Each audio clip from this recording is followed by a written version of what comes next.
Boa noite, meus queridos, começando o nosso Pode Viver hoje, nessa sexta-feira, no horário mais improvável de todos, que é às 6h30. Eu acho que nós nunca fez às 6h30, né, Pedro? Deus amado, moço, parece... Eu tô assim, eu não sei se tá tarde, eu não sei se tá cedo, eu nem sei. Mas hoje era necessário, porque o nosso convidado é mais do que especial. E se você tá nos acompanhando, seja bem-vindo, seja bem-vinda. E principalmente, seja bem-vindo, deputado Márcio Pacheco. O senhor tá bem? Tudo bem, meu irmão? O senhor tá, meu querido? Muito bem, graças a Deus. Feliz por participar aqui do teu podcast, que é sempre uma paz, né? Aqui não tem polêmica, aqui é tudo muito tranquilo. Então nós estamos aqui para dialogar com toda a tua audiência, uma alegria. Obrigado pelo convite, Douglas. Deus abençoe nessa nossa conversa aqui nos próximos minutos aí.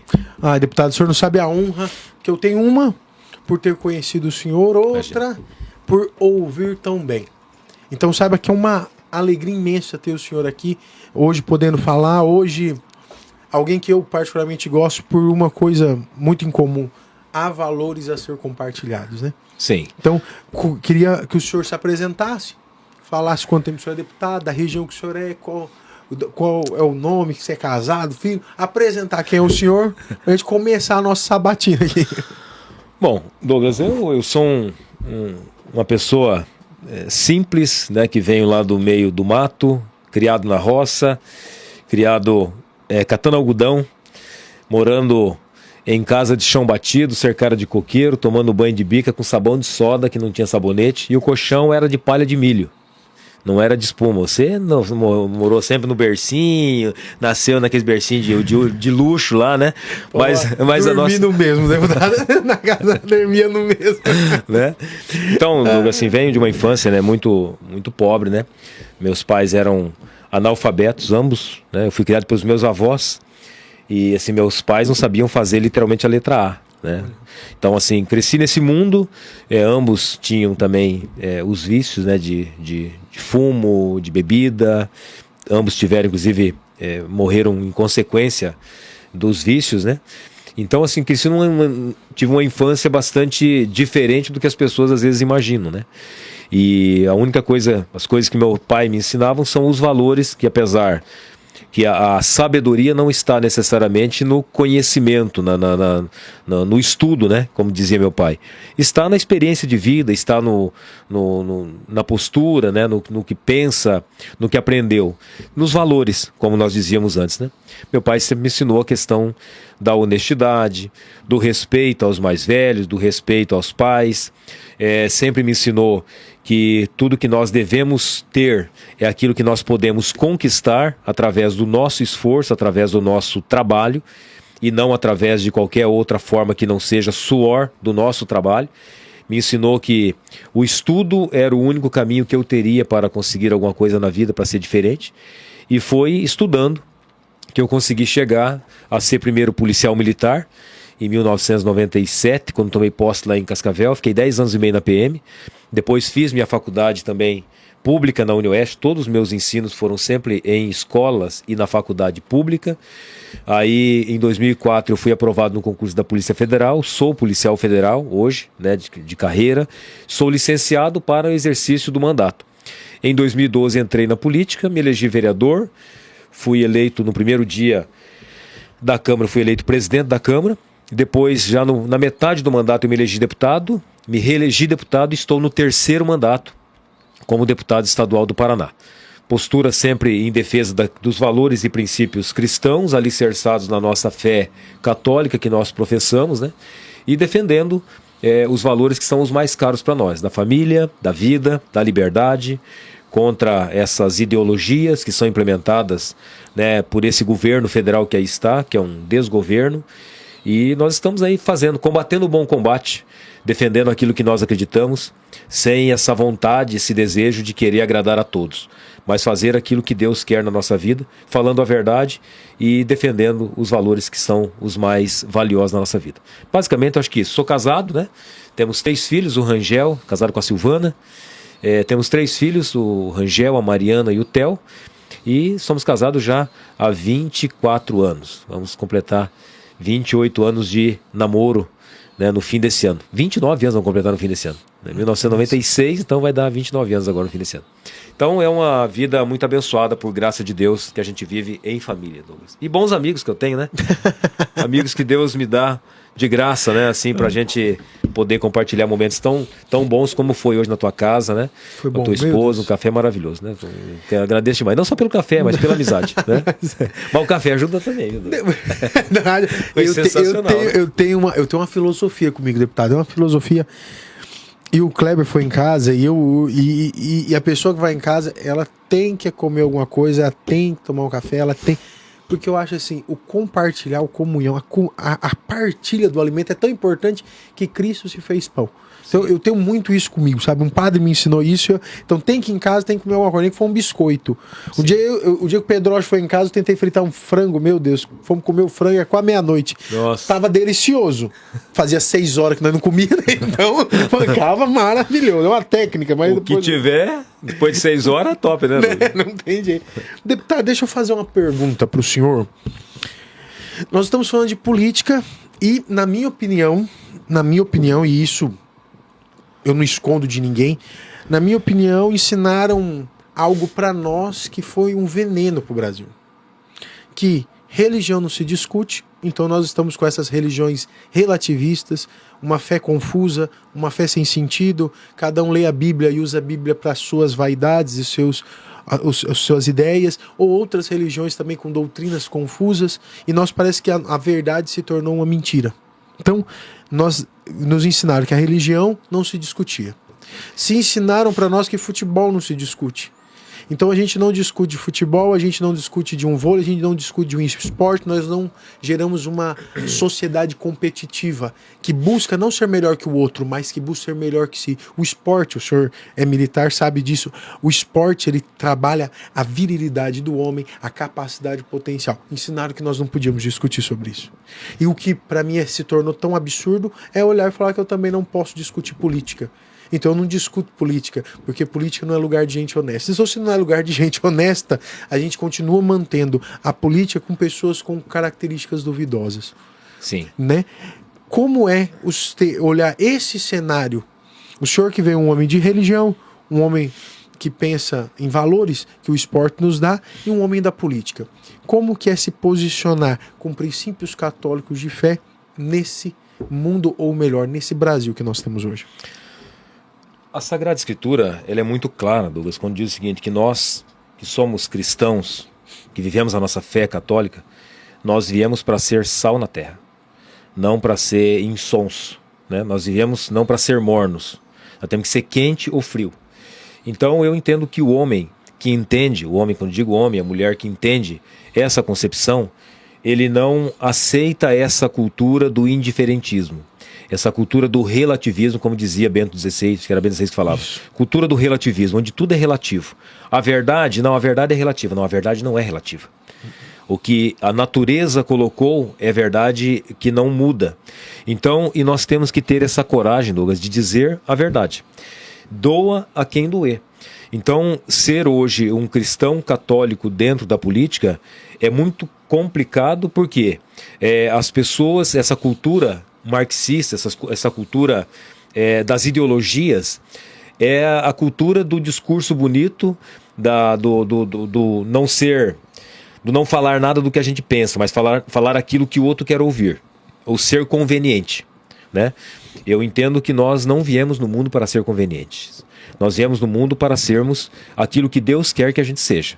Deus me colocou, permitiu que eu estivesse na política para levar a verdade e defender o que nós acreditamos, os valores e princípios que alicerçam a nossa sociedade, que são o quê? Os valores da família, do pai, da mãe, da autoridade do pai, da autoridade da mãe, do respeito do filho para com o pai e do cuidado do pai para com o filho. Nós aprendemos a cultura da honestidade, nós temos que defender e dizer que roubar é um crime, mas mais do que um crime, é um pecado. E que o pecado pode levar ao inferno se não houver a conversão. Então nós temos que ter essa coragem de dizer essas coisas que hoje não se diz mais. Porque é você ser antiquado, defender, o que sempre foi muito normal defender. Mas hoje em dia tudo que você pensa E principalmente o que você fala é crime, é racismo, é homofobia, e não é nada disso. Né? Às vezes as pessoas têm o direito de ter as suas opiniões. E nós temos que ter esse direito, defender esse direito. Então, ser um católico dentro da política, Douglas, é estar preparado para o desafio. O desafio de dizer o que as pessoas às vezes não querem ouvir, mas que é necessário de ser dito. Então, acho que é mais ou menos isso, Douglas, é ter essa coragem, né? Nós viemos no mundo para ter coragem de fazer o que tem que ser feito e de dizer o que tem que ser dito. E que muitas pessoas já não têm mais. Essa cultura que se estabeleceu, a cultura da conveniência, né? Da linguagem bonita, agradável e que não pode mais falar a verdade. Nós temos que falar a verdade sempre. Uma coisa que eu acho interessante, deputado, o senhor falou uma coisa que eu achei muito relevante. A gente tem uma cultura que a gente não pode dizer a verdade, a gente não pode dizer a nossa opinião. E nós também vemos os que dão opinião e não dizem a verdade. A gente também vê uma ausência de intelectualidade, né? Vamos jogar algo... Eu vou fazer um podcast que eu sempre quis fazer, e eu acho que eu vou poder fazer isso com o senhor. Existe uma ausência de intelectualidade. Hoje você vê as pessoas falando o que elas sabem ou o que elas julgam como se fosse algo relativo. Uma questão de você olhar o mundo hoje, quando você vê uma humanização de animais. Tratar um animal como um ser humano. Melhor, né? Melhor, ótimo, melhor que um ser humano. Quando você vê você tratando crianças como se fosse algo descartável. Um feto como se fosse algo descartável. Você tratando mulheres como se ela fosse um objeto de instrumento, não sexual, vou usar esse termo, mas um objeto de manobra de massa. Quando você olha uma geração que está tratando pessoas como qualquer coisa, nós percebemos que as pessoas que defendem isso, existe uma ausência de inteligência, uma ausência de valor, uma ausência de perspicaz do que o mundo está fazendo com ela. O senhor consegue enxergar isso também? Nós temos uma ausência de valores e nós temos uma inversão de valores. Então, tem pessoas que não têm valores. E tem pessoas que estão com os valores invertidos, que aliás é o que nós estamos vendo muito fortemente. Hoje nós temos, né, o que para nós é bonito hoje ficou feio e o que é feio ficou bonito. E o que sempre foi certo hoje é considerado como errado e o que sempre foi errado hoje é considerado como certo. E nós temos que ter a linguagem da conveniência, mais uma vez eu digo. E existe também, Douglas, a ausência da intelectualidade, em alguns casos, porque em muitos contextos nós estamos vendo assim, um emburrecimento. Você tem muita informação que não traz necessariamente sabedoria. Você traz só um acúmulo de conhecimento, mas um conhecimento que você não necessariamente enriquece ao teu intelecto. Muitas vezes acaba emburrecendo as pessoas o exagero de informação. Então nós temos uma ausência de intelectualidade, ausência de conhecimento, ausência de... As pessoas não querem mais estudar, querem tudo pronto. Para que eu vou escrever um texto se o ChatGPT pode me escrever para mim? Para que eu vou produzir um projeto de lei que eu possa escrever se a inteligência artificial faz isso para mim? E isso faz com que o teu intelecto enferruje. Você não tem capacidade mais de criar, de construir um texto onde você tem que forçar o teu cérebro para encontrar aquela construção daquele texto. E existe também, Douglas, mais do que uma ausência de intelectualidade, existe uma desonestidade intelectual. São pessoas que têm conhecimento, mas que invertem para defender as suas narrativas, para defender as suas ideologias. Então não é que as pessoas não sabem, elas sabem que, por exemplo, o que nós temos defendido, Douglas, é o absurdo que é essa obrigatoriedade da vacina do Covid para crianças. Isso é um absurdo que está se implementando ainda de maneira absolutamente retrógrada, de maneira absolutamente insustentável, só no Brasil. Só no Brasil. Por que que só o Brasil é o país em que os pais estão sendo aterrorizados, estão sendo ameaçados para obrigar os seus filhos a serem vacinados da vacina do Covid, que é a nossa luta? Nós não somos contra as vacinas tradicionais que salvam vidas e que de fato precisam de ser implementadas. Agora, a vacina do Covid foi uma ação que aconteceu, Douglas, num tempo e que por graça de Deus a pandemia foi-se embora. E as pessoas hoje não estão mais naquele cenário de pandemia, mas as ideologias esquerdistas, o que é a teoria da teologia marxista? É tirar a autoridade dos pais e transmitir a ideia de que o Estado é quem manda nas crianças, os nossos filhos. Então, quando impõe a obrigatoriedade mesmo contra a vontade dos pais, que muitas vezes não têm segurança, porque não veem essa efetividade do resultado, porque a vacina do Covid ela não impede a transmissão. Ou seja, se você está com Covid e você tomou a vacina, não impede que você transmita para outra pessoa e não impede que você seja contaminado também. Então serve Então, para assim, quê? mas assim, nós não somos contra, Douglas, quem quer tomar. Quem se sente seguro, o que eu defendo? Eu defendo a liberdade. Eu defendo a autoridade sobre si e, no teu caso, sobre o teu filho. A pessoa se sente segura, então eu vou defender o teu direito de tomar. Agora, o pai não se sente seguro porque tem receio das reações adversas. Tem tantas informações que estão acontecendo, os próprios laboratórios das vacinas do Covid, elas não arcam com as responsabilidades em contrato. Elas exigem que o contratante do serviço arque com eventuais reações adversas que podem levar, isso está no contrato, inclusive, que foi notícia do G1 da Globo. Podem levar à morte, podem levar qualquer coisa. Então, como assim? Meu irmão, se você vende um negócio, como é que você não arca com a responsabilidade do produto que você vende? Então significa que existe. Então, assim, isso tudo coloca na cabeça do pai, da mãe ou das pessoas um receio. Se eu tenho receio, eu falo, então, né? Então nós defendemos o quê? Não se sustenta mais a obrigatoriedade. Relatório da Secretaria de Saúde, Douglas. Relatório da Secretaria de Saúde, que é um órgão oficial. Indica agora, relatório de março, indica que no Paraná, 41 pessoas perderam a vida por Covid nos últimos tempos. 41 pessoas. Dessas 41 pessoas, 37 são pessoas acima de 60 anos. Pera lá, mas se de 41, 37 são de pessoas acima de 60 anos, por que é que estão forçando as crianças, os pais, a vacinarem as crianças? Você veja que o foco não é em função da proteção. Se fosse esse, o foco deveria ser o quê? Vamos fazer uma campanha muito intensa para que os idosos, então, tomem a vacina e tal. Não, é em cima das crianças, de um total de 41, 37 pessoas são acima de 60 anos. Relatório da Secretaria de Saúde. Então você veja que é uma ideologia, e essa ideologia burra, porque toda ideologia ela é burra, o que acontece? Está fazendo com que os pais, inclusive, diminuam o índice de vacinação das vacinas tradicionais, porque eles têm medo de levar os seus filhos porque não tem segurança em cima da vacina do Covid, e para não submeter os seus filhos à vacina do Covid, às vezes acabam não vacinando com outras vacinas que são muito importantes. A vacina da varíola, a vacina do sarampo, a vacina de tantas vacinas que salvam de fato vidas, entendeu? Então, a ideologia que, por causa das suas narrativas, alicerçam mentiras e tiram, inclusive, a vida justamente por ser burra, defender coisas que não são defensáveis. E aí, quando você diz isso, aí as pessoas que são alienadas, porque tem muitas pessoas que alienadas pela narrativa como é que eu falei? Da desonestidade intelectual, então elas sabem que elas estão sabendo que não tem necessidade mais de ficar forçando as vacinas da Covid, mas elas querem defender por causa da ideologia que tem que impor.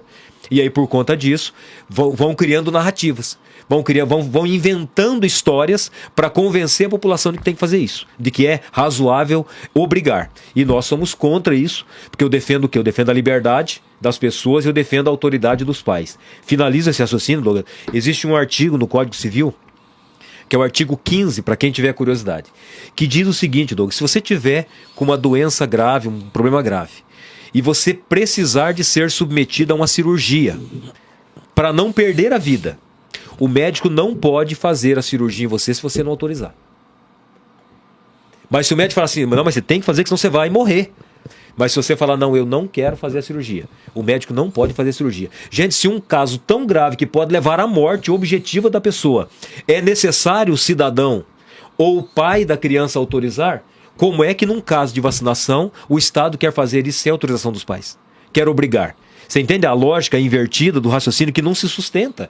Então, assim, quando a gente defende, não defende porque eu estou numa ideologia de fundamentalismo, de negacionismo, não, nada disso. Nós não somos contra quem quer tomar a vacina. Nós somos contra a obrigatoriedade. E é essa coragem que tem que ter, Doug, de dizer não o que as pessoas querem ouvir, mas dizer aquilo que é preciso ser dito.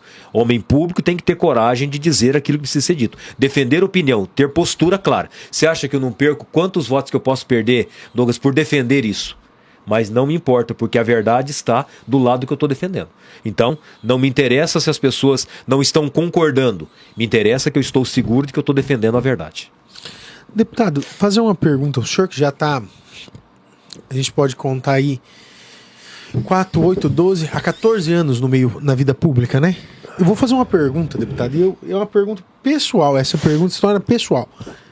O senhor consegue ver esperança? O senhor está no meio público. O senhor já viu escândalos passando, já viu situações passando. Hoje, o Cláudio Palozzi, né, que já foi deputado, já foi o nosso prefeito aqui da cidade, ele disse algo do senhor que eu achei fantástico. Fantástico. Ele falou algo do senhor que eu achei fantástico. Ele falou assim: Douglas, o Márcio ele foi um dos poucos homens que eu vi defender o seu valor e contra o sistema e se manter firme.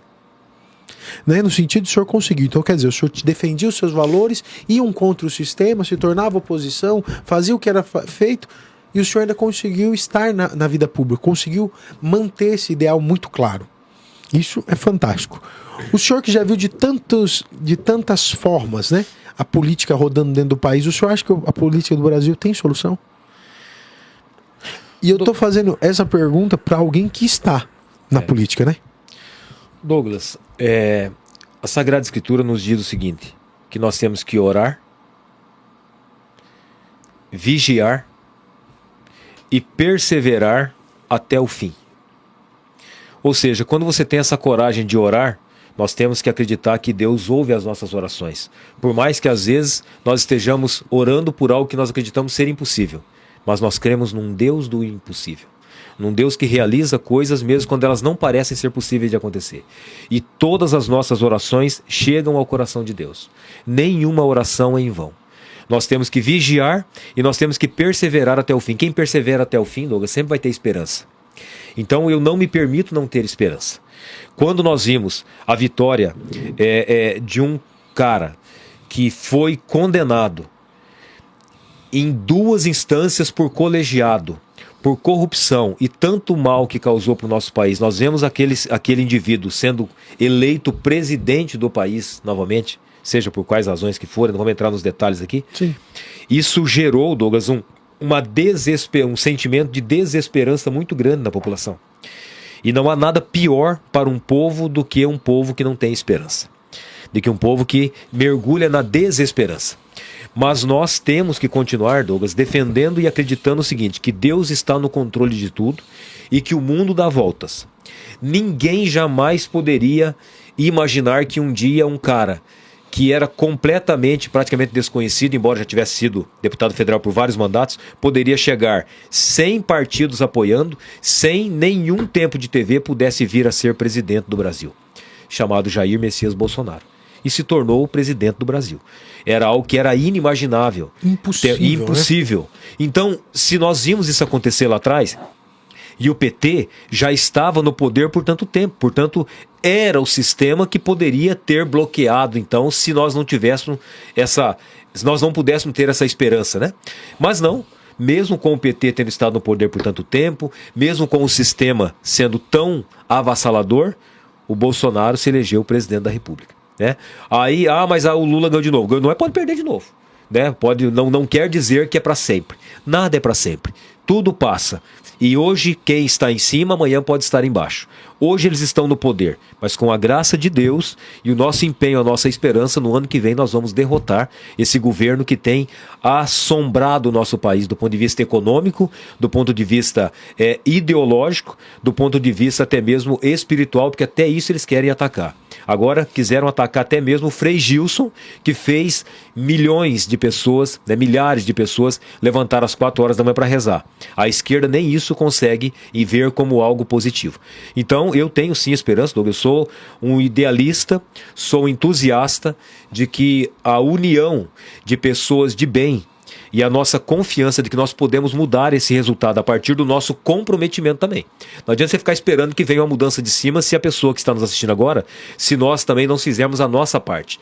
Não investirmos as nossas energias e o nosso apoio em alguém que a gente acredita.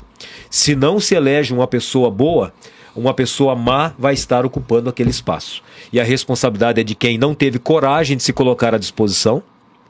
Se você não tem opção, você vai votar em quem? Você vai votar num cara que não presta.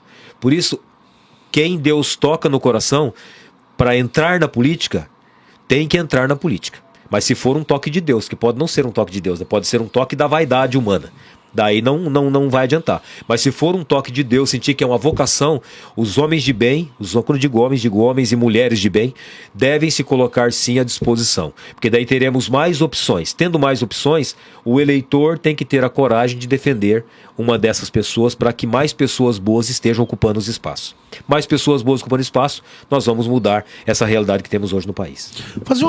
Eu vou perguntar coisas que eu não esperava que a gente ia para essa conversa. Eu achava que nós ia para outra, mas eu queria perguntar por que homens de bens, mulheres de bem, gente boa da igreja, gente capacitada, porque deputado, tem hora que eu vejo umas coisas, me perdoa o que eu vou fazer, o comentário que eu vou fazer, tem hora que eu vejo alguns políticos, não é possível que esses são os nossos representantes. Tem hora que eu vejo algumas pessoas, e isso em todas as escalas, vereadores, prefeitos, deputados, senadores, presidentes, não é possível que aquela galera, que alguns que estão ali sejam a melhor versão de uma comunidade. Que alguns ali são representantes exclusivos de uma cidade. Não é possível, deputado. Não é possível. O que faz pessoas de bens desistirem de estar na política? E eu tô falando assim, pessoas de bem na sua totalidade, muitas pessoas de bem, deputado igual o senhor, deputado igual outras pessoas, vereadores que a gente conhece, prefeito que eu conheço, que são pessoas maravilhosas, que eu admiro pelo seu potencial político. Qual que é a sua opinião de pessoas tão boas não quererem entrar? Douglas, a política é um mundo muito agressivo.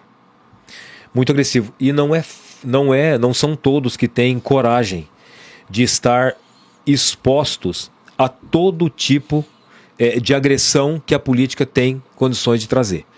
Então, por exemplo, às vezes, na política, você faz uma coisa boa, Douglas, e sempre vai ter alguém para te atacar. Você tem o ataque quando você faz uma coisa... engraçado assim, tem pessoas que não fazem coisas boas, né? Uhum. E às vezes são menos atacados. Mas quem faz o bem de verdade, que vai em cima para trabalhar, para lutar, é atacado como toda pessoa de bem, a pessoa de fé. O que aconteceu com Jesus? Né? Vai lá e faz algo muito bom, demonstra o seu amor incondicional, maior do que todo amor. O que acontece? É crucificado, né, numa cruz por algo que ele não fez. Então, quando você está no meio público, político, você está exposto, as pessoas vasculham a tua vida pessoal, profissional, e se encontram alguma coisa, atacam, e se não encontram, inventam. Então não precisam, é difícil, não é fácil fazer política. Você tem que olhar a pessoa te ofendendo sem você ter feito nada, porque você tem uma opinião diferente da dela, você se torna se torna um bandido. Então as pessoas, elas, quando têm argumentos, elas te atacam com argumentos, e quando elas perdem a razão nos argumentos, elas atacam com agressões. Te ofendem, te chamam de, sei lá, de qualquer coisa, de ladrão, te chamam de machista, te chamam de tudo que você pode pensar. Então eu acho que é um pouco, Douglas, essa falta de coragem mesmo, né? De estar exposto e enfrentar, ou seja, de exercer a sua vocação. Muitas pessoas passam pelo mundo sem encontrar a vocação, Douglas. Tomam por necessidade, começam a fazer alguma coisa na vida quando jovens, e depois se acostumam com aquilo, nunca param para fazer uma reflexão se aquilo que elas estão fazendo na vida era o que Deus gostaria que elas fizessem. Fazem por comodismo, mas sem parar para pensar se aquilo era vocação. E às vezes tem pessoas que têm vocação para ser político, mas estão empenhados em outras coisas que não dão desconforto, né? Porque a política traz desconforto. A política te tira da zona de conforto.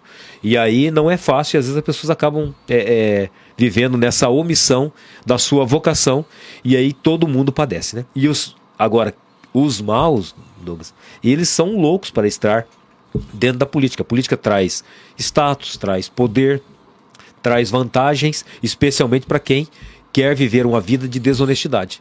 As oportunidades dentro da política são muito generosas para quem quer viver na desonestidade em todos os sentidos. Então os maus se interessam, por quê? Porque é lá dentro que está o poder, é lá dentro que está o dinheiro, é lá dentro que está a vantagem, é lá dentro que está o jeitinho brasileiro de maneira muito mais intensa. E as pessoas que são pessoas honestas, que vão viver pelo salário, por exemplo, elas não necessariamente vão ter outra motivação, a não ser que seja pela vocação. O senhor falou numa coisa que eu achei muito interessante. O conceito de vocação, ele nasce, sem sombra de dúvida, no desejo de descobrir qual é a sua função, qual é a sua luta. Nesse mundo, deputado, eu não consigo ver um incentivo à luta. O senhor já pôde perceber? Me perdoa o que eu vou falar isso com propriedade dentro da igreja. A gente não vê um incentivo. Esse dia tem um grupo de crianças lá aqui em São Jorge, né? E um dia eu cheguei para ele e falei, vamos fazer uma competição, o grupo que ganhar vai ganhar um pirulito e uma bala. Aí eu falei desse jeito. A menina, e quem perder? Eu falei, vai ganhar nada. Ela falou, por quê? Eu falei, porque perdeu, minha filha, não ganha nada. Mas eu de participação? Eu falei, minha filha, se você merecer prêmio por participar, você tá sem noção do que é a vida. E ela tinha 10 anos, ela falou, não, mas na escola. Eu falei, não, minha querida, na vida real, quem vence, quem recebe prêmio é quem luta. E eu olhei para aquela menina e comecei a falar assim, meu Deus, como que nós estamos sendo doutrinados a ser medíocres, deputado? Uma doutrinação a ser medíocre, uma doutrinação a não acreditar, uma doutrinação a não ver o que é a vida, uma doutrinação sobre não acreditar em valores, em buscar sonhos. A gente está vivendo uma geração dessa.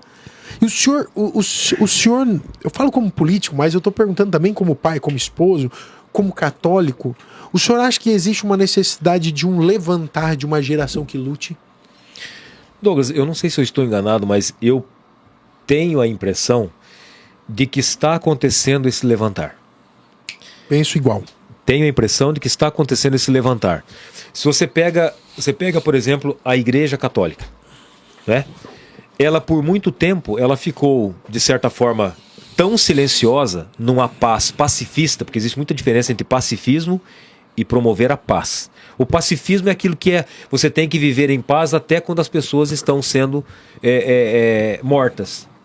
Não, mas nós somos da paz, então nós não podemos, não. Isso é pacifismo. O pacifismo é você, para não criar conflito, você aceita até o que é errado. Você se submete, né? Se submete. Isso é pacifismo, isso não é paz. A paz é você encontrar uma harmonia no que você defende, com o que o outro defende, respeitando-se e vivendo em paz. Desde que não haja uma desonestidade ou não haja uma agressão, uma injustiça. Não existe paz na injustiça.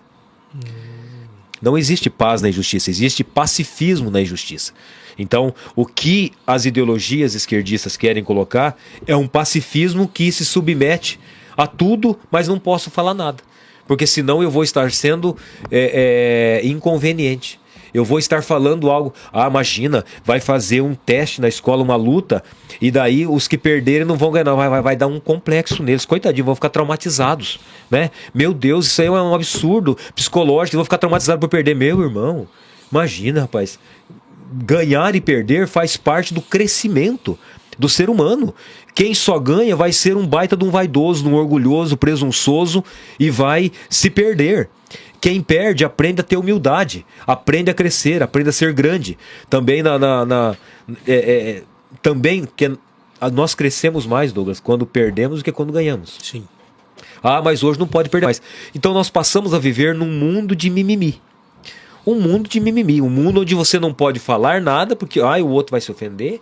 Você não pode falar, não pode discordar da opinião do outro porque daí você é inconveniente, você é desagradável. Não, meu irmão, é a minha opinião. O padre Paulo Ricardo fala o seguinte, que nós temos que respeitar, Douglas, as pessoas, não necessariamente as opiniões delas. Você é meu irmão. Isso você é fantástico. É fantástico. Assim, o padre Paulo Ricardo fala o seguinte, meu irmão, você tem que às vezes olhar e falar, não, é porque eu respeito a tua opinião. Não, meu irmão, tua opinião tá fora dela, não é retardada. Não, tua opinião tá totalmente fora. Porque essa pessoa tá completamente equivocada, tá torta na opinião dela, mas você tem que falar, não, imagina, cara, viu, tua opinião tá furada, não tem nada a ver com o que você tá defendendo, tá furada. Agora, você sim, meu irmão, porque Jesus nunca defendeu o erro, sempre amou as pessoas, mas nunca compactou seus erros. Vai e não peques mais. Teus pecados estão perdoados, mas não peques mais. Então, eu penso, Douglas, que nós temos que manter essa chama que está acendendo dentro da igreja, de se levantar com homens fortes de oração, que defendem e que sabem o que é os valores cristãos, a fé católica, que vem desde quando nosso Senhor Jesus Cristo disse: Pedro, tu és pedra e sobre essa pedra edificarei a minha igreja. A nossa igreja de 2025 anos que nós estamos completando. Então, esse levantar da igreja e esse levantar na política, Douglas. Por quê? Nós tivemos por muito tempo no Brasil uma alienação que foi imposta assim, pela nossa ignorância. A nossa ignorância, que nós não tínhamos condições de discernir o que era direita e o que era esquerda. Não existia direita e esquerda antes de Jair Messias Bolsonaro chegar ao poder. Nós achávamos que era direita até o que era esquerda. Era um teatro lá no Brasil Paralelo, para quem quiser assistir, é o teatro de tesouros. O que é o teatro de tesouros? São duas faces da mesma moeda que se enfrentam, mas que na verdade estão indo no mesmo sentido. Era uma esquerda aqui e uma esquerda aqui. Nós achávamos que o PSDB, por exemplo, era direita lá atrás, com o FHC, Deus, lembra? muito pelo contrário. Com o FHC, lembra? O FHC, na minha cabeça, era o FHC contra o Lula, ou seja, eram dois esquerdistas brigando entre si, mas quem chegasse no poder ia fazer a mesma coisa. Sabe uma coisa que eu fiquei impressionado? Eu sempre tive um apreço pelo Fernando Henrique. Pelo conceito de como sociólogo, né? Não socialista também. Eu era Ele era sociólogo e socialista. Ele era os dois. Os dois. Eu era moleque, eu achava fantástico quando ele ia para um debate com o Lula e ele mostrava que nós estávamos num caminho que o PT estava num caminho errado. Mas eu lembro que quando eu terminava o debate, eu nunca entendi por que eles se cumprimentavam tanto. Sim. Porque é igual assim, deputado, com todo respeito, se o senhor discutir aqui, o senhor tem um posicionamento, tem o outro, o senhor se tornar agressivo, eu vou me tornar agressivo. Não há como a gente terminar um debate desse sem dar uma cadeirada, né? O Datena e o Pablo Marçal mostrou isso pra nós. Sim. Não tem como você não dar uma cadeirada em alguém. E eles não saíam, e hoje eu via isso, sabe? O Lula, ele não ia na posse do Fernando Henrique, mas quando o Fernando Henrique tomava posse, o Lula ia na outra semana para o Planalto Central. Teatro de tesouras. Era um teatro de tesouras. Acho que vale a pena assistir, inclusive, essa série, esse episódio do Brasil Paralelo. Então, Douglas, hoje não mais. Graças a Deus, que nos permitiu essa graça de hoje enxergar, de cair as escamas, e graças ao nosso presidente Bolsonaro, que mostrou o que é a esquerda, fez essa separação, o que é a esquerda e o que é a direita. Não tem problema o cara quer ser de esquerda, só que não seja desonesto. Defenda defenda as tuas ideologias, porque a esquerda não tem valores, ela tem ideologias. Nós temos valores. Nós não defendemos aquilo que nós de fato não acreditamos. Nós defendemos o que nós acreditamos, que é os valores da verdade. E hoje, Douglas, quando eu olho assim, alguém me perguntou agora numa imprensa nacional, mas escuta, e a direita sem o Bolsonaro? Né? A direita sem o Bolsonaro. Falei, a direita hoje, mesmo sem o Bolsonaro, ela vai continuar viva. Porque a direita sempre existiu, Douglas, só que não conseguia separar. Não conseguia ver o que era. Depois que começa, hoje você olha para a pessoa, você vê a pessoa falando, você conversa com a pessoa, os trajes, a vestimenta, a postura, a fala, o que ela defende, você já identifica na hora. Essa pessoa ela tem uma opinião diferente da minha, bem diferente, uma opinião que não se sustenta de acordo com os meus valores. Então hoje a direita, Douglas, ela não morre mais. A direita não morre mais. Hoje o Bolsonaro, ele trouxe a verdade do que é direita e do que é esquerda, e hoje quem é de direita, se o Bolsonaro por acaso não puder ser o candidato, não vai jamais votar num candidato de esquerda, vai procurar um outro candidato a ser de direita. Lembra lá atrás a Dilma e o Aécio Neves? Nossa senhora. Quem que era direita? Quem que era Oxe, a Marina, lembra que ela soltou o cabelo? E aí abraçou a Aécio Neves. Saiu a Aécio Neves, coitado, tava com o nariz escorrendo, ninguém sabia o motivo. Mas o quê? O quê, mano? É gripe, deputado, coitado. Uma gripe danada. Uma coisa que eu fiquei impressionado. Uma gripe de coriza branca, né? Não vai dar certo. Não pode. Não pode falar mais nada. Não pode. Olha os mimimi, né? Sabe uma coisa que eu achava hoje, deputado? Eu tenho em mim, um amigo meu chegou, ele, de esquerda, e fala que é amigo porque é meu amigo mesmo. Ele falou, Douglas, a direita tá um caos. Eu falei, tá, irmão. Eu falei, tá um caos. Posso falar uma coisa? Hoje se levanta um grupo que clama o Bolsonaro, existe o MBL que começou esse gritar também, existe vários pontas da direita se espalhando. Eu falei, mas isso se chama início. Nós temos uma esquerda que vem desde 1950 sendo instalada. Uma direita que teve uma habilidade que nós estamos aprendendo a ter agora. Qual que é a habilidade? Ele entendeu que começa pela criança e começa pela educação. Sim. A luta, e eu acho que o senhor vai saber muito bem disso, a luta que o movimento comunista e socialista entrou foi uma luta cultural. A luta cultural tem qual poder? Mudar o seu módulo de pensar. Porque não existe nada mais forte na vida do que uma ideia. Sim. E ao implantar essa ideia nas nossas crianças, na nossa família, na nossa educação, nós começamos a criar uma sociedade que tem uma mentalidade submissa. Sim. Hoje, no levantar da direita, ela nasce em 2 desafios. Primeiro, iniciar. Não tem como a gente iniciar, não existe uma clareza ainda dos valores muito bem definido que a gente quer. A gente sabe o que nós não queremos. E eu vou falando isso como direita. Eu sei o que eu não quero. Eu não quero valores que vão contra a família, eu não quero valores que vão contra a sociedade privada, eu não quero valores que dão poder total para o Estado, eu não quero valores que dão para eles uma circunstância onde me tira o direito de eu escolher. Eu não quero. Eu sei, a gente sabemos o que a gente não quer. Né? Uma sociedade privada, perdão, no conceito de uma sociedade que não tenha um caráter privado, onde eu não tenho o meu direito de ter os meus bens, né? Eu sei tudo isso que eu não quero, mas nós começamos a construir o que nós também queremos. Sim. E a gente começa a ver essa linha de raciocínio hoje se formando. Acredito sim que o que o Jair Bolsonaro foi, ninguém vai ser. Entende? E vou falar uma coisa, deputado. Eu espero que venha alguém melhor do que o Jair. Na ausência dele, ou até na presença dele, mas acredito que ele não entra como candidato, pela própria histórico que nós estamos, né? É um pensamento meu, mas eu quero que venha alguém melhor. A direita tem muito nome bom, a direita tem muito valor, e nós precisamos começar a se tornar uma oposição, né? Porque o que me assusta ainda, deputado, é esse conceito de centro. Você começou, são 2 conceitos que nós estamos abordando agora, estamos avançando. Você perguntou em esperança. Isso. E perguntou em se levantar, né? Lembra que você fez uma pergunta? Nós estávamos levantando. Então, assim, o senhor tinha uma esperança e sentia se levantar, isso mesmo. Então, o que você vê, Douglas, nesse momento, é as duas coisas. A esperança, por quê? Porque nós vemos hoje uma solidez realmente muito... Uma solidez consolidada, vamos ser aqui redundando. Solidez consolidada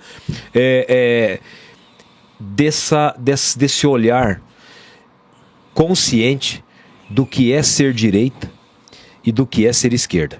Então, isso é o primeiro passo. Conhecer a si próprio, o que eu acredito, o que eu defendo, e conhecer o adversário. A arte da guerra. Saber o que a esquerda pensa. Saber o que eles pensam, saber o que eles querem.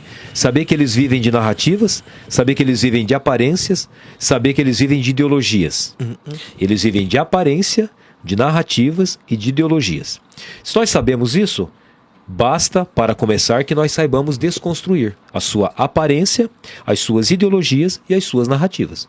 Coisas que por muito tempo ninguém sabia o que significava isso. Eu entrei numa universidade, Douglas, completamente ingênuo. Eu vou fazer uma pergunta para o senhor. É uma pergunta bem particular. Porque eu tive essa... Teve por um momento que o senhor achou que essas ideologias eram verdadeiras? Douglas. Sabe por quê? Porque eu vou assumir um pecado aqui. Meu primeiro voto para presidente foi pro PT. Eu era um moleque. Viu? Eu acreditava naquilo, sabe? Eu tenho uma raiva. Eu amava vermelho. Hoje eu não consigo usar uma camiseta vermelha. Parece que eu tô traindo o Cristo, meu Deus. Olha, Douglas, eu perdi já uns 10 seguidores agora. São pouquíssimos os abençoados que nunca votaram no PT ou no Lula. Os santificados. Pouquíssimos. Quem está nos assistindo agora, se não for muito jovem, né? O jovem hoje é perigoso. Tem que ter hoje, pelo menos assim. Tem que começar a votar abaixo de 2000, né? Porque é quando o PT estava todo efervescente ali, e que nunca tenha votado no Lula. Eu votei no Lula.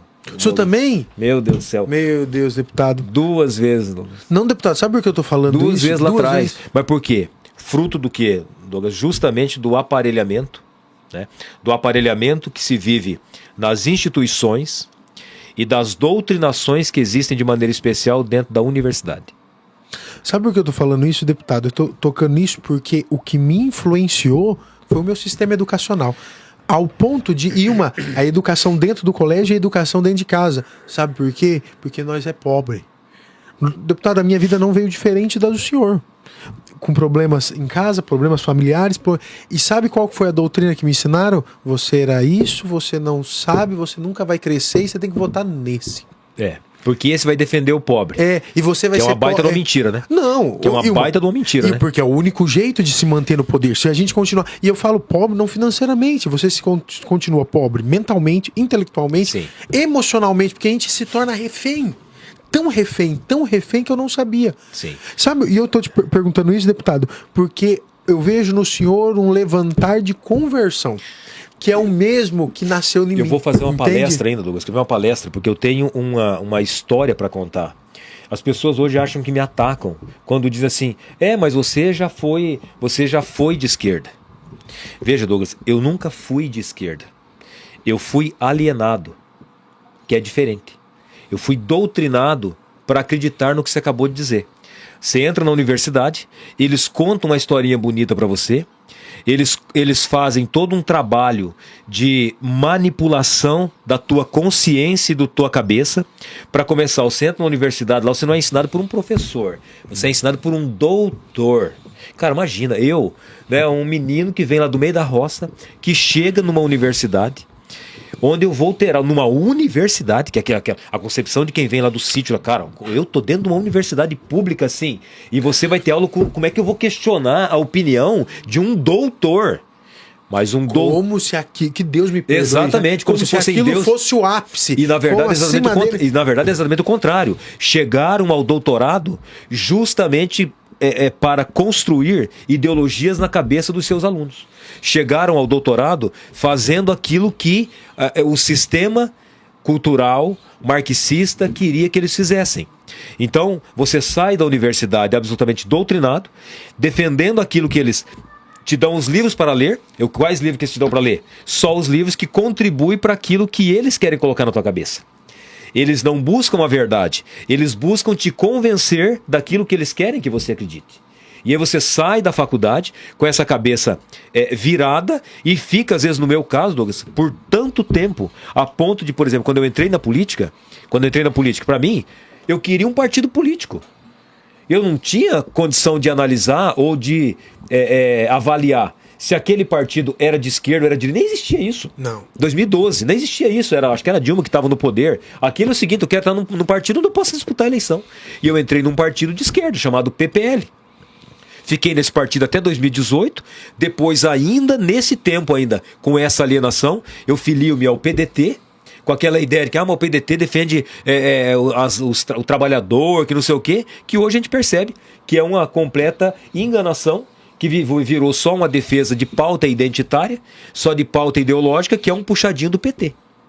Um puxadinho da esquerda. Aí, te conto tudo isso, para finalizar, Douglas. O que muda a minha cabeça? Uma conversão à direita. Um curso do padre Paulo Ricardo, chamado Marxismo Cultural, Revolução e Marxismo Cultural. Procura aí. Revolução e Marxismo Cultural. Assiste esse curso. São 6 horas, são 6 aulas de 1 hora cada aula. Nesse curso, Douglas, o padre desenha para você o que é a cultura do marxismo, a cultura do socialismo. Da onde que vem? Que não vem de agora, quando você falou de 1950. Por quê? Em 1940 e pouco, funda-se uma escola chamada Escola de Frankfurt, onde tem como comandante Herbert Marcuse. É um dos grandes pensadores que começam a pensar o seguinte: a revolução que nós queremos, ou seja, que eles querem para implantar o socialismo e o comunismo, não é por meio de armas, é por meio da cultura. Nós temos que mudar a cabeça das pessoas. E aí começa por onde? A invasão dentro da educação, de maneira especial dentro das universidades. Então, quando se implementa no Brasil o regime militar, que eles dizem que é ditadura, quando se implementa no Brasil o regime militar, que teve lá os seus contextos, que não vamos aqui discutir, mas o regime militar fazia o enfrentamento armado. Enquanto isso, eles estavam fazendo a ocupação de espaço para doutrinar a cabeça das pessoas dentro das universidades, usado como válvula de escape para que a esquerda não explodisse no enfrentamento, porque o exército queria combater o quê? O enfrentamento armado. E eles sabiam que a luta deles não era armada mais. Eles faziam armada também para criar uma cortina de fumaça, mas enquanto isso os governos estavam abrindo para que eles tomassem conta das universidades, que vem lá da época do regime militar. Eles ocupam as universidades, por isso que nós temos hoje toda essa posse, né, das ideologias da esquerda marxista dentro das universidades, doutrinando e dominando a cabeça dos jovens, que saem de lá doutrinados. Muitos acabam se libertando, como é o meu caso, que tem então uma conversão à direita, ou seja, eu estou indo aqui numa alienação, de repente caem as escamas e eu consigo ver o mundo que eu estava. Falei, a partir de hoje, em 2020, falei, nunca mais eu serei filiado no partido de esquerda, sequer filiado no partido de esquerda. Então, mas isso vem porque eu tive a graça de Deus de ter alguém que me falasse de um curso que poderia me abrir a visão. Mas muitas vezes passam a vida inteira defendendo aquilo que foi colocado na universidade na cabeça deles. Deputado, isso é muito ousado, sabe por quê? Porque nós precisamos entender que para que possamos vencer todo mal, há uma necessidade de conversão. E uma conversão que ela não aconteça simplesmente no caráter emocional, né? Estou sentindo a Deus. Não, estou compreendendo a Deus. O que o senhor fala aqui é de uma revolução necessária que Santo Tomás e que um cara que eu estou estudando e sou apaixonado, que se chama Chesterton. Chesterton fala. Chesterton. Eu sou ruim demais. Chesterton. Sim. Ele fala algo fantástico. Ele fala sobre a necessidade da intelectualidade para a conversão das mentes. Sim. E a hora que ele fala isso, é impressionante. Ele fala, precisamos tirar o folclore, isso eu acho lindo, tirar o folclore de que o mundo é de um faz de conta e que Cristo é simplesmente algo passageiro. Não, Cristo é algo real, presente, vivo, atemporal. E sabe qual foi o primeiro? Isso, em 1936, se eu não me engano, né? Foi o tempo que ele teve, 36? Não. Não, 22. Ele morreu, ele foi um pouco antes, né? 1904, acho que ele estava no auge de 1920. 23 ele se converte para o catolicismo. Isso. Ele fala algo que eu achei interessantíssimo. Ele era ateu, a esposa dele traz ele para o cristianismo. Para o anglicano. O anglicanismo, exatamente. Depois, acho que em 1923, ele se converte para o catolicismo. Depois a mulher dele, 4 anos depois, vai se converter também para o catolicismo. Ele falou algo fantástico, uma ideia que eu nunca imaginei. Ele chegou e falou assim, gravem, quando começarem a vender uma vida que não existe, de valores e deslumbros, e tirar os seus filhos da sua autonomia e passar para o Estado, nós começaremos o declínio. Sim. Olha, agora. É 100 anos atrás, e é o que eu acabei de falar. É 100 anos atrás. A imposição para tirar a autoridade dos pais. Não é com preocupação pela vida das crianças. É para tirar a autoridade dos pais, que é aquilo que eu falei da obrigatoriedade da vacina do Covid. O único país do mundo que continua insistindo nessa bobagem é o Brasil. Então isso é tirar a autoridade dos pais e passar a autoridade para o Estado. E aí começará o declínio, que já começou, né? Há muito tempo, infelizmente, com esse pensamento do Chesterton. Então, Douglas, assim, mas é bom. Quem tiver, por exemplo, Douglas, a coragem de assistir esse podcast nosso do começo ao fim, ou pelo menos grande parte dele, já é um bom sinal de que essa pessoa está interessada em buscar a intelectualidade, o conhecimento, para fazer os devidos enfrentamentos. Porque não pode existir capacidade de fazer enfrentamento, Douglas, sem conhecimento. As pessoas, elas querem, como é que você vai enfrentar? Porque se tem uma coisa que a esquerda faz, Douglas, é estudar. E eles estudam a cartilha de como destruir os valores cristãos, o direito romano, os valores judaico-cristãos e a filosofia grega. Isso é o que alicerça a sociedade ocidental de maneira especial. Então eles estudam a partir dessas concepções estabelecidas pela Escola de Frankfurt. Através da cultura nós temos que destruir esses valores. Como eles têm as cartilhas de como fazer isso. Agora, se nós não estudamos como que eles agem, como é que nós vamos enfrentar? Mais uma vez, repito, a arte da guerra. Como é que você vai enfrentar o teu adversário se você não estuda, se você não tem conhecimento, não busca a intelectualização, a intelectualidade? Não dá pra... O cara te ataca, aí você vai se defender o quê? No grito? Se você não tem argumento, você tem que agredir. Ou fica quieto, ou ser humilhado. Então não, nós não precisamos nem ser humilhados, nem agredir. Nós temos que enfrentar com as mesmas armas que eles têm. As armas do conhecimento, porque a verdade está do nosso lado. Só que não adianta você querer enfrentar se você não conhece a verdade. Então conheça a verdade, que é o que Jesus disse, né? Conhecereis a verdade e a verdade vos libertará. Agora, se você não estuda, como é que você vai conhecer como enfrentar essas ideologias, essas narrativas, Douglas? Isso é algo fantástico, né? Fantástico. Isso é fantástico, porque há uma necessidade de começar. Eu vou contar um segredo aqui. Meu Deus, eu tô contando isso porque é uma oportunidade. Eu chorava assistindo o Rei do Gado.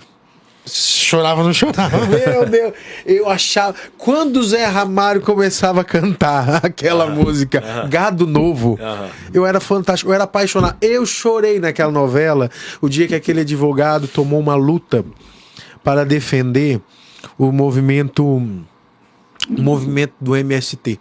E eu chorei com aquilo, deputado.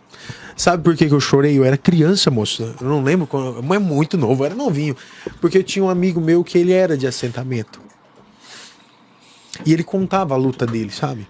Então, quando a gente ouvia aquilo, eu achava aquilo a coisa mais fantástica do mundo, deputado. Sim. A luta por valores, por ideologia.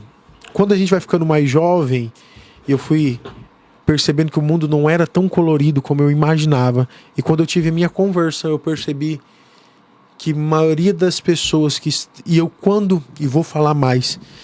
E quando no último mandato agora do Jair Bolsonaro, ele liberou terrenos e propriedades para a reforma agrária, e o movimento, os líderes do movimento destruíram a posse para 44 famílias porque não era o que eles queriam.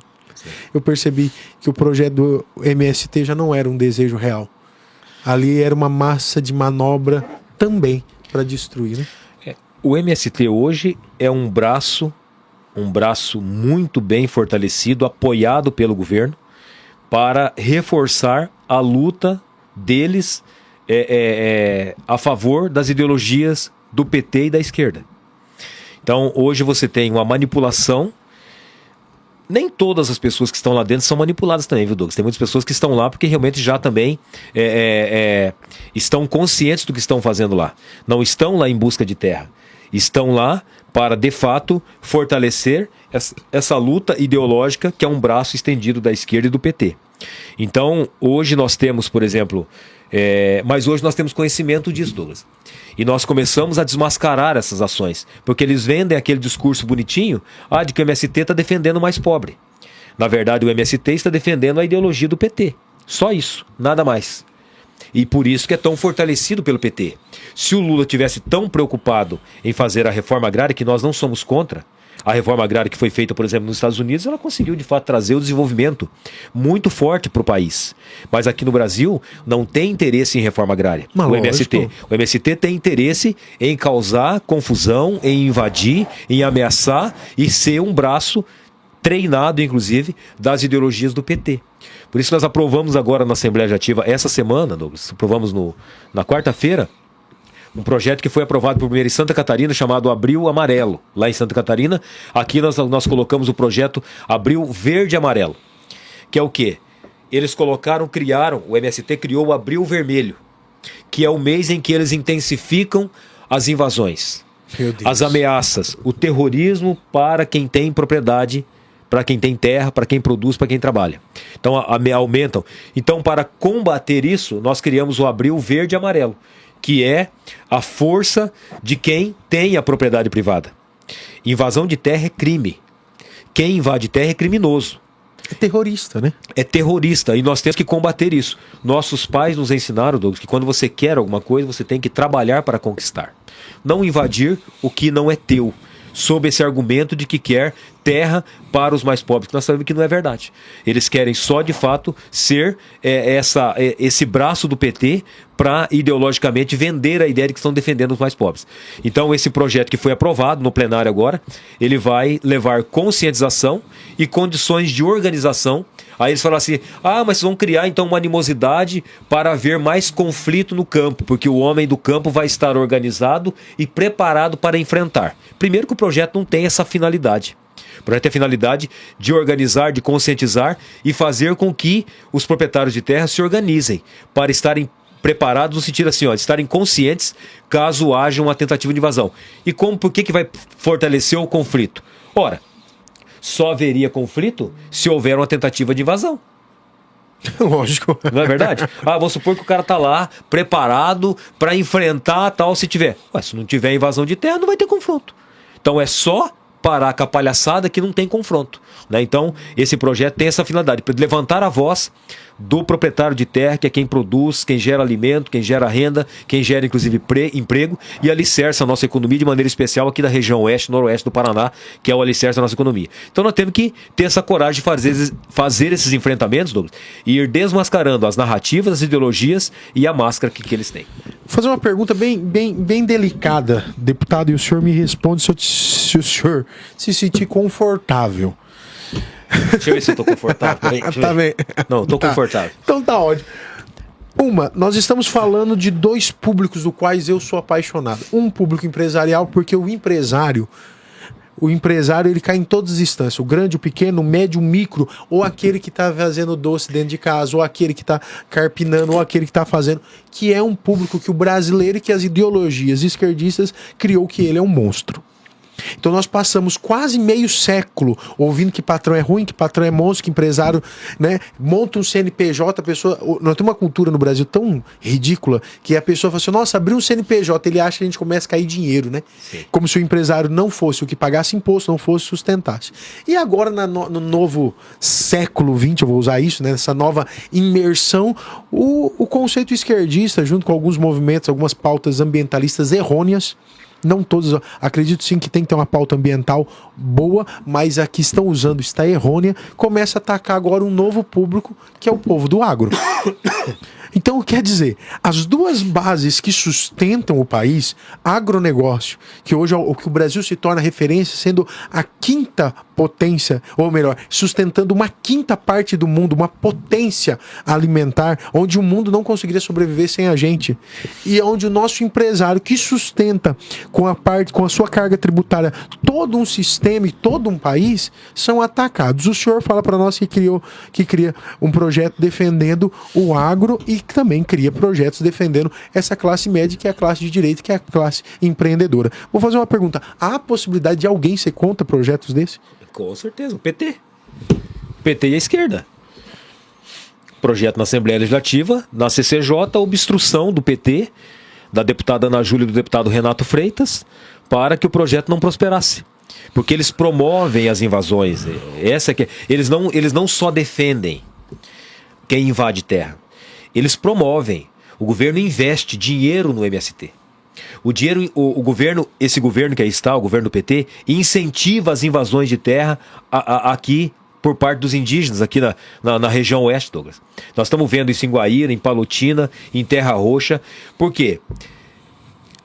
O foco do governo Lula, do governo PT, Douglas, não é o país, é a ideologia. Então nós temos um governo que não governa para a nação, governa para alicerçar as suas ideologias. As ideologias anticapitalistas, mas que vivem mergulhados no capitalismo. Os comunistas que usam, né, que tomam Coca-Cola, usam iPhone e querem ir para os Estados Unidos. É a Erika Hilton lá que ficou muito brava porque falou que lá nos Estados Unidos tem 2 sexos, que ela tinha que fazer parte de um sexo que era o sexo natural dela. Aí ficou revoltadinha lá. Né? Aí disse que não vai mais. Mas o que tinha que fazer nos Estados Unidos? Nem tem que ir mesmo. Estados Unidos é um país capitalista? Ela não é comunista? Vai lá para Venezuela, vai para Cuba. Né? Mas assim, então é uma farsa. É uma farsa. Então, o que o governo faz? O governo trabalha contra o agro. Por quê? Porque o governo quer é a desordem. Não quer a ordem. Onde tem ordem, o Estado é menos necessário. E o que eles querem é fortalecer o Estado. O Estado mandando na vida das pessoas. O Estado sendo necessário para resolver os problemas de tudo. Então, com isso você tem que ter desordem, você tem que ter divisão. E atacam os empresários por quê? Eles não erram economicamente, Douglas. Quando eles... mas nossa, o juro está muito alto, o dólar está disparando, a economia está ruim. Não é por erro, é por estratégia. Quanto mais ruim estiver a economia de um país, mais a desordem se instala e mais o Estado se torna necessário. Aí você tem que aumentar tributo para manter o Estado, para manter o pobre. Porque quanto mais ruim está a economia, maior o número de pobres. Quanto mais pobres, mais necessidade do Estado. Então o erro que julga, mas o governo está errando economicamente. A esquerda não está errando economicamente, ela faz isso porque faz parte da sua ideologia. A desordem para que o Estado seja mais necessário. O empobrecimento da população para que o Estado seja mais necessário. E contra o agro para alimentar essa ideia da distribuição de terra, que é uma farsa que eles vendem, que na verdade eles não querem nada disso. Eles querem ampliar cada vez mais os grupos que alicerçam o governo deles. O MST alicerça o governo do PT. As invasões indígenas está ali dentro, dominado pelas influências petistas, esquerdistas. Então nós temos que ampliar essa ocupação de espaços do governo de esquerda. Olha, deputado, vou fazer uma pergunta para o senhor nesse meio. O senhor acha uma necessidade hoje de uma conversão espiritual para a nossa nação? Eu sei que a resposta é sim, mas eu queria que o senhor falasse. Eu não consigo ver uma mudança se não for uma mudança que ela começa nos nossos valores, e os valores morais nascem com a fé. Quanto mais distante da fé, mais distante dos valores. Quanto mais animalesco nós nos colocamos, mais passivos a um mundo que está tão desordenado, nós aceitamos, né? São Máximos diz que a diferença do homem para os animais é a sua capacidade de raciocinar. A razão é o maior dom que Deus podia nos dar. Então, quando nós vemos uma sociedade que está se afastando da sua razão, afastando de uma verdade, afastando de um conceito, e isso eu estou falando até para nós católicos e cristãos, que talvez estamos vivendo uma fé folclorizada, uma fé cheia de emoções e sem nexo. Uma fé que não tem uma empatia social, né? Deixando bem claro que o comunismo só se tornou forte porque nós cristãos abandonamos os nossos princípios. Então eles resolveram falar em nome do pobre, do cansado, do fraco, e nós cristãos, talvez numa ideia um pouco mais confusa, paramos de falar disso. Principalmente aqui no Brasil, o importante é Deus estar no coração. Não. Deus está no coração, na mente, mas também no prato cheio. Deus também na nossa conversão. Há uma necessidade social que nós como igreja, não estou falando a igreja em si, mas nós como cristãos, igreja, temos que entender também. O senhor acha que existe uma necessidade de uma conversão mais ousada? Douglas, a nossa conversa acabou sendo bastante filosófica, né? Né, assim, ficou bastante elitizado o podcast. Eu até achei que seria mais né, descontraído também. Descontraído, enfim, mas eu acho assim. Eu peço perdão, deputado, sabe por quê? Não, mas imagina, eu acho que está sendo bom. Vai ter quem goste, né? Não, e posso falar uma coisa? É uma conversa que eu anseio em ter. Porque se eu vim aqui conversar com o senhor de política e o senhor meter o pau em gente e xingar outro, e o senhor não ter base, então quer dizer, me perdoa o que eu vou falar aí, quem me acompanha nas redes sociais já sabe, o meu voto pro senhor é um voto sem noção. Quando eu vejo que o senhor tem um valor estruturado, o meu voto pro senhor é consciente. Quando eu clico lá, Márcio Pacheco, né, usando assim, eu sei que eu estou votando uma pessoa certa. Então, eu queria que eu pudesse olhar por um político que tivesse uma base daquilo que fala. Né? Então, assim, Douglas, então vamos continuar, então, intelectualizado o debate, né? Então, assim, veja, Douglas, a teologia da libertação, ela veio para ser o braço marxista dentro da Igreja Católica, que é uma tragédia. É o imanentismo em contraponto ao transcendental. De palavras difíceis, mas vamos explicar isso. Então, o que é o imanentismo? É você viver para o mundo. Você só vê sentido, você só vê razão naquilo que faz com que aqui no mundo nós tenhamos um paraíso. E o que nós sabemos é que isso nunca aconteceu e nunca vai acontecer. Porque o ser humano tem as suas mazelas. Sempre teve e sempre vai ter a partir do pecado original. Mas a teologia da libertação, que é o marxismo dentro da Igreja Católica, coloca na cabeça de que nós temos que viver para fazer aqui na Terra um paraíso. Quando você coloca isso, você tira o transcendental. O que é o transcendental? É Deus. Nós vivemos para ir para Deus. As coisas que nós fazemos aqui na Terra não devem ser para a terra, mas devem ser para serem agradáveis a Deus. Então, o que aconteceu, Doug, durante todo esse tempo em que você fala que é necessário uma conversão? Na verdade, é necessário um reavivamento. É necessário um reavivar, né, da nossa fé. Porque a fé está no ser humano. Deus nos deu essa graça de ter a fé independentemente do tempo. Só que quando se implementou essa cultura do mundo, por muito tempo nós fomos também desvirtuados da nossa fé. Eu não sei se eu estou enganado, Douglas, mas eu acredito que eu não estou. Esse imanentismo, ou seja, esse viver para o mundo, tão somente para o mundo, que é a festa, que é o ter, o trabalhar, o viver para o mundo, esquecer de Deus, fez com que o homem adoecesse. Tanto a ponto de que hoje não tem outra solução como nunca teve, a não ser voltar a encontrar nas coisas de Deus o sentido da vida. Por isso que nós vemos hoje, por exemplo, tantos movimentos religiosos, não só católicos, inclusive, Sim. das outras denominações protestantes também, sendo fortalecidos com pessoas cheias de gente. Por quê? Porque não tem outro caminho. As pessoas ficam vazias, elas podem ter tudo, elas podem ter dinheiro, elas podem ter os melhores salários, o corpo mais bonito, se não tiverem Deus, serão vazias. E por isso que nós vemos, graças a Deus, dentro da Igreja Católica também, Douglas, um reavivamento, um fortalecimento tão grande de movimentos, de leigos acompanhados pela igreja, pelo bispo, pelo padre, que trazem milhares de pessoas. Pessoas que estão carentes de Deus, pessoas que precisam de Deus, para não se suicidar, inclusive, para saírem da depressão. Então não é só uma necessidade para fortalecermos o conceito de nação. Porque um povo que não é nação não tem sentido de ser.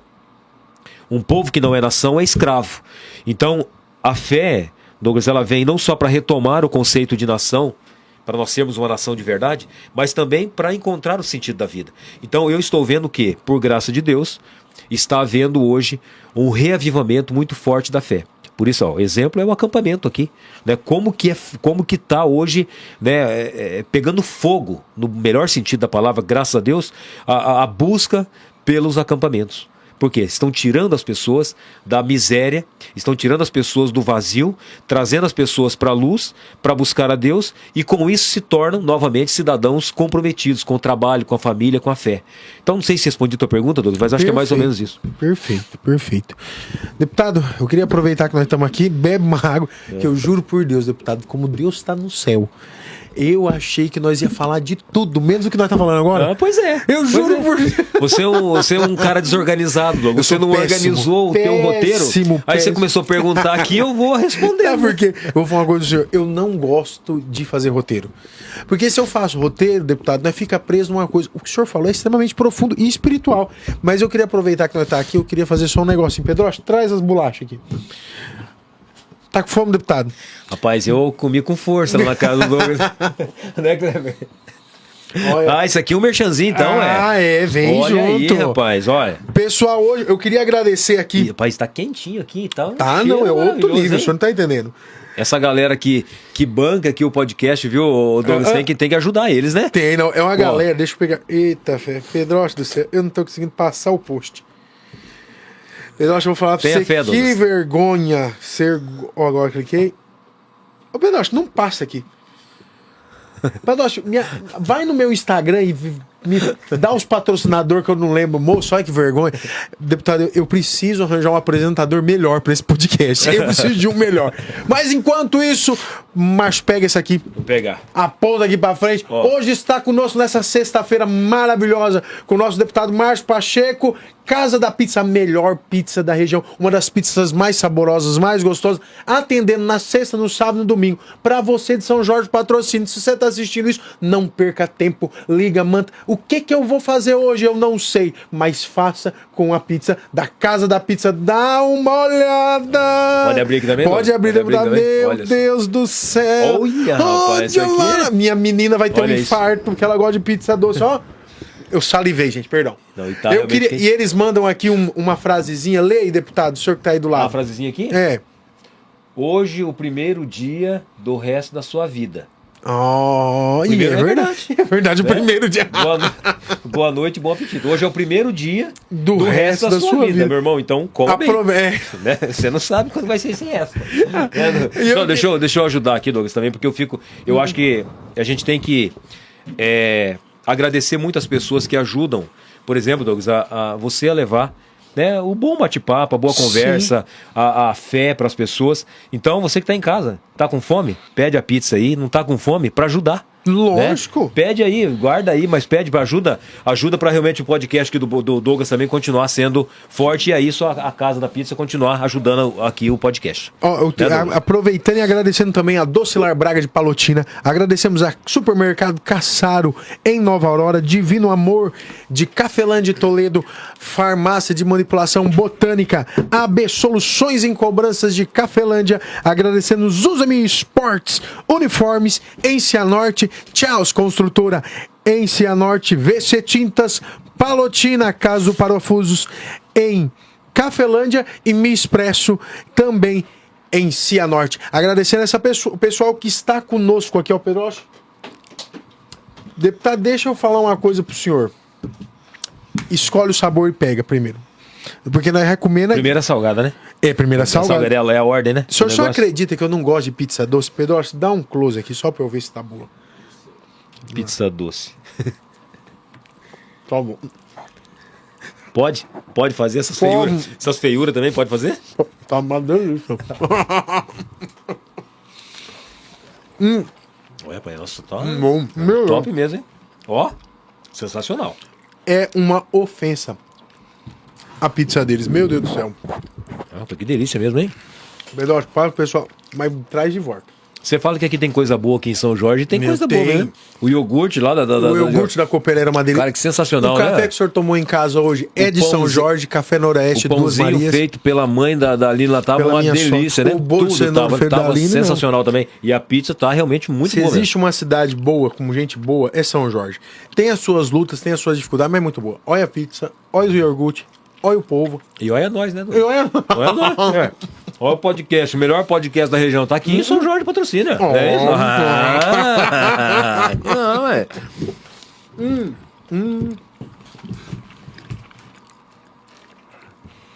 Deputado, eu gosto muito de ver uns vídeos do senhor. Ó, a Jéssica já pediu aqui fazer uma pergunta pro senhor, deputado. Eu adoro ver uns vídeos que o senhor faz com a família do senhor. E eu acho muito legal a esposa do senhor. Ela gravando, ela conversando, ela brincando. E eu vejo às vezes o senhor cozinhando, às vezes ela, aquela, né? Para um homem que veio de uma família, como o senhor disse, que talvez com uma estrutura um pouco fragilizada, por N motivos que talvez não eram nem culpa. Sim. Né? Não, jamais. Né? Eu falo assim, que a minha família ela deu o melhor naquilo que um dia ela recebeu. Né? E eu vejo hoje o senhor construir uma família do senhor com toda a coisa. O que é a esposa do senhor, os filhos do senhor na vida do Márcio Pacheco? Porque existe um deputado que ele é muito bom, é muito legal. Existe um Márcio, ou melhor, vou falar assim, existe um Márcio Pacheco, deputado, policial, um homem de boa fala, mas existe também o Márcio, que quando a câmera desliga, quando os assessores saem, ele vai entrando em casa e ali na casa ele não é nem deputado. Sim. Ali ele não é PM, ali ele não é policial federal, ali ele é só o Márcio. Né? E eu vejo que o senhor também é fã de bermudinha e camiseta de time, né? Eu fico vendo. Como que é a família pro senhor? Douglas, primeiro nós temos que ter ordem na nossa vida de prioridade e de importância. Deus é natural, tem que estar acima de tudo na nossa vida. Tudo que nós vamos fazer, a gente tem que ver se isso é a vontade de Deus na nossa vida. Então, se eu estou na política porque entendo que isso é a vontade de Deus na minha vida. Cada um deve se fazer essa pergunta: o que está fazendo da sua vida? Está fazendo para agradar a si ou está fazendo buscando servir a Deus? Primeiro ponto. Segundo ponto, estou na política por entender que é a vontade de Deus e estou na política porque a minha família me apoia. Nós não devemos fazer nada que seja contrário à nossa família, de maneira especial ao homem, à sua esposa, e à mulher, ao seu esposo. Então, eu tenho a graça de Deus de ter uma família que me apoia para fazer política, Douglas. E a minha família é o meu alicerce, depois de Deus. Então, a família é o dom, é o bem mais precioso que nós podemos ter. Ninguém pode ser plenamente feliz sem uma família.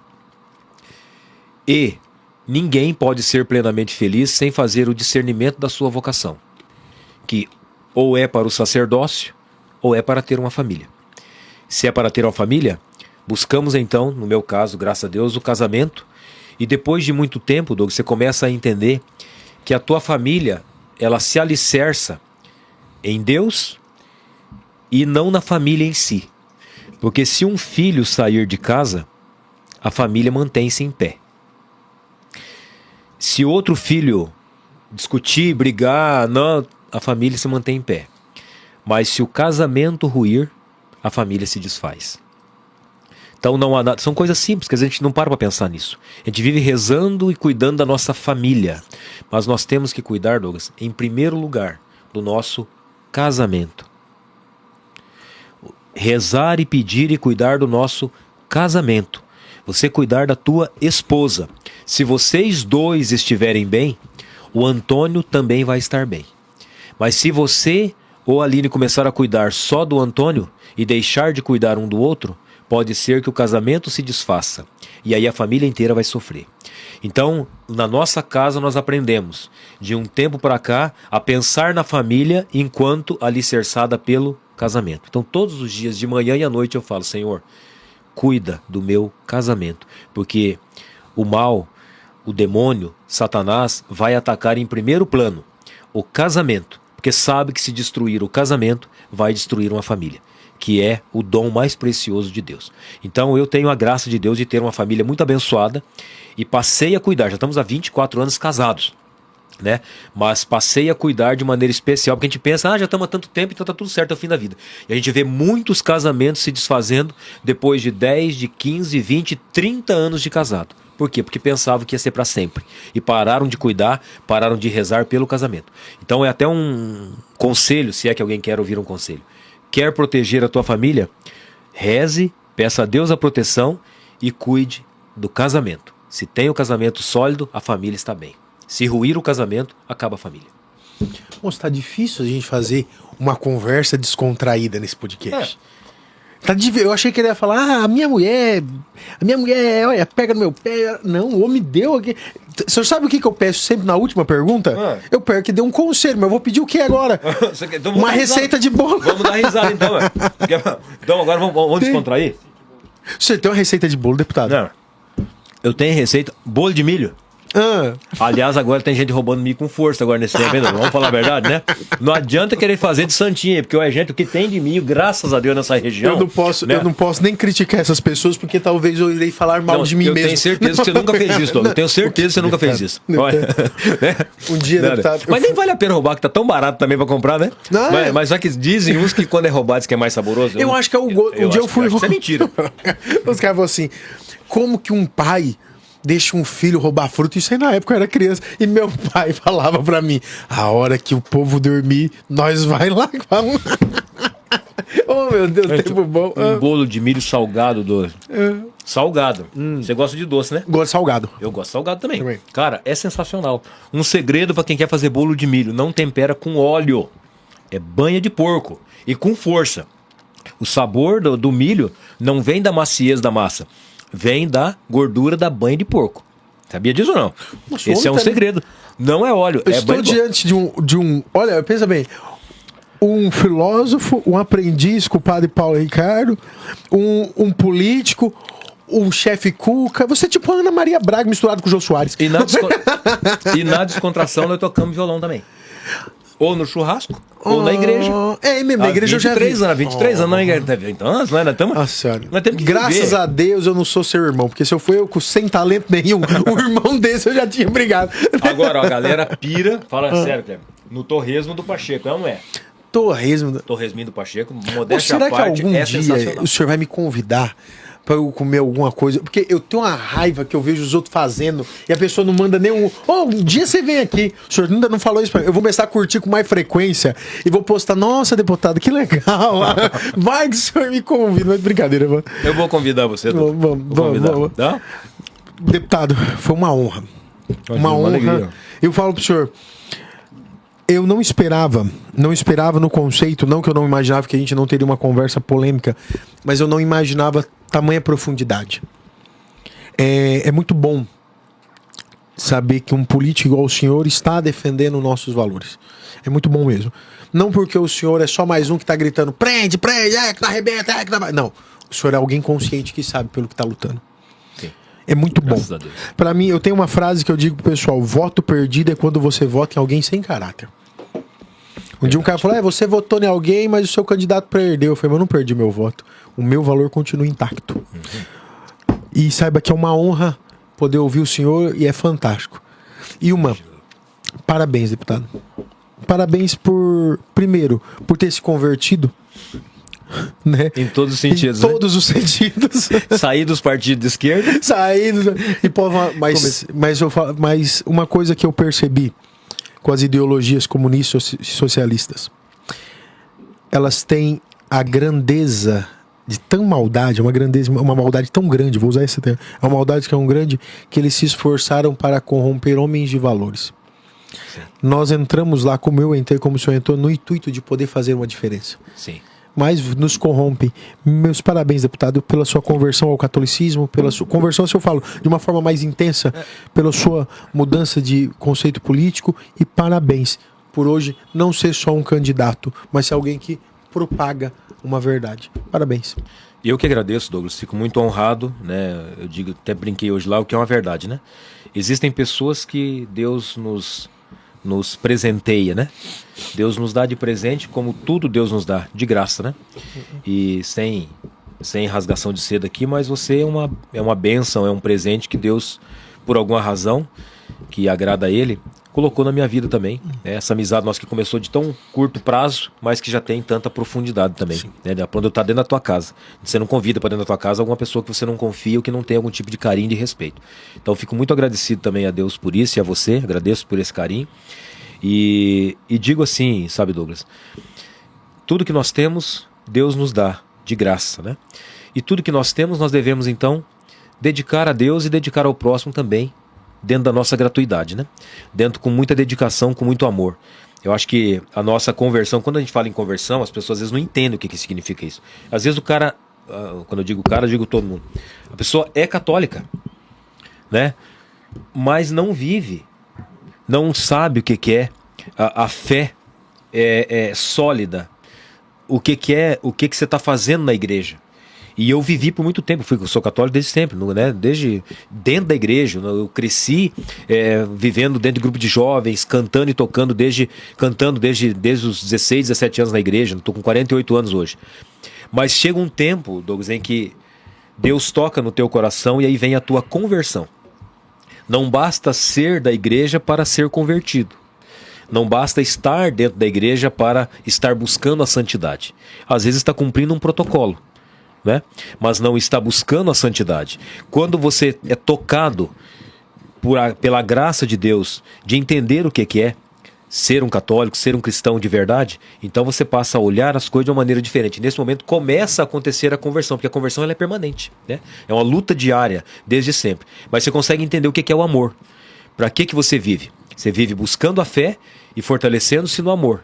O amor que é gratuito, o amor de São Paulo, né? Que tudo crê, que tudo espera, enfim, que tem esse amor. E a conversão na política, Douglas, é quando você toma consciência do que você está defendendo. Consciência verdadeira, não alienação. Porque às vezes o cara pensa que está defendendo uma coisa certa, mas está defendendo uma coisa errada. Porque foi alienado por aquilo. Então eu tive essa graça de Deus, né? Estou num processo permanente de conversão, mas hoje eu sei a fé que eu professo e eu estou de fato buscando crescer na fé, crescer na santidade. E estou buscando cada vez o conhecimento, a intelectualidade para ser um político melhor, para avançar nesse processo de conversão, de consciência do que eu defendo, qual que é o meu papel na política. Então agradeço demais, Douglas, peço que Deus abençoe, te dê força, sei do teu papel também, da tua missão, que é tão nobre, tão linda, que leva tantas pessoas para a conversão, da fé e também da política, por que não dizer? E conte comigo, tamo junto, Deus abençoe e vamos em frente. Amém. Deputado, obrigado, Deus abençoe. E a você que nos acompanhou, muito obrigado, Deus abençoe você, que seja uma sexta-feira maravilhosa. Nós iremos terminar essa pizza e você tenha uma boa noite. Deputado.